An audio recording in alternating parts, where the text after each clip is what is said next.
Halo teman-teman, kali ini saya pengen cerita tentang legenda Sangkuriang, tapi dari versi yang berbeda nih, karena baru saya dengar versi ini, dan semoga teman-teman juga baru dengar versi yang akan saya ceritakan ini. Jadi versi ini saya dapat dari buku ini ya, Antoine Payen, Marie Odette Scelliet, Painters Indes Orientales. Ini adalah biografinya dari Antoine Payen. Antoine Payen itu adalah gurunya Raden Saleh yang pernah ke Bandung sekitar tahun 1818 sampai 1825. Jadi era sebelum perang Diponegoro gitu ya. Sangat awal, jadi 200 tahun yang lalu, lebih dari 200 tahun yang lalu dia ke Bandung. Nah, dalam perjalanan ke Bandung tahun 1819, jadi dia melakukan ekspedisi dari Bogor ke Cianjur, dari Cianjur ke Rongga ke Bandung, Malabar, dari Malabar ke Garut gitu ya. Jadi lewat jalan yang unik gitu. Jadi ke Bandung itu nggak lewat jalan Repos, tapi lewat Raja Mandala. Dia sempat juga melukis Sangyang Tikoro ya. Jadi dia cukup lama di Sangyang Tikoro, mendaki ke Puncak Larang, kemudian menyeberang ke Rongga, dari Rongga dia ke Cililin.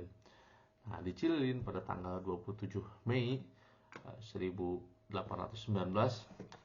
dia bertemu dengan seorang tetua yang memberikan cerita tentang legenda Sangkuriang.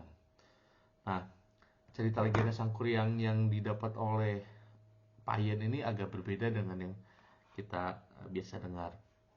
Perbedaannya sedikit aja. Jadi tadi ingat ya, tadi Payen lewat Citarum ke atas, naik ke atas, turun ke bawah. Nah, kalau kita dari Cililin, kita ngelihat ke arah Citarum tuh kita akan ngelihat lembah antara pasir Tanggulun sama pasir Larang. Pasir Tanggulun itu sekarang disebut pasir Kiara, jadi atau pasir Saguling gitu ya, ke arah sana ya, atau pasir Pancalikan.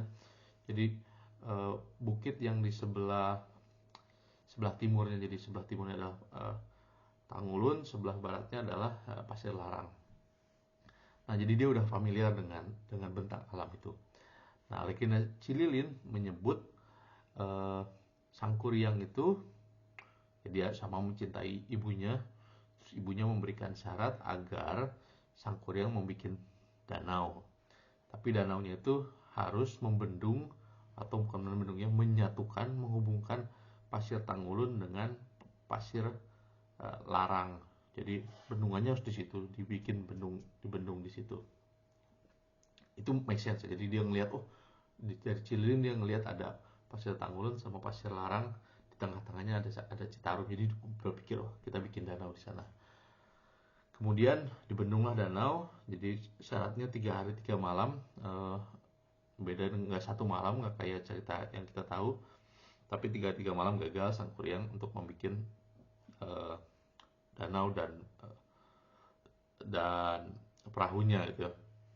Sangkuriang kemudian marah, dan ketika dia marah, dia menghancurkan lagi danaunya, dihancurkan lagi di tempat yang namanya Sangyang Tikoro. Jadi menyisakan tempat yang namanya Sangyang Tikoro. Kalau Payen tuh menyebutnya Sangkuriang Tikoro, jadi tenggorokannya Sangkuriang.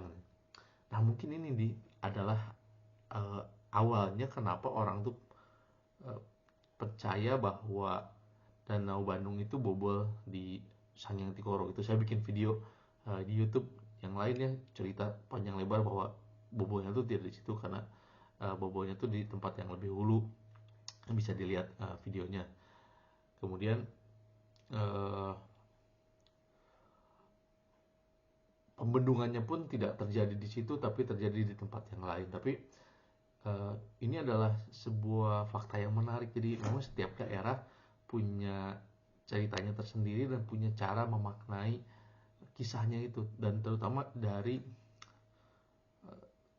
mana mereka berasal. Karena dari Cililin melihat lembah Citarum gitu. Nah, itu dia terbayang, bendungannya tuh pasti di sebelah sana.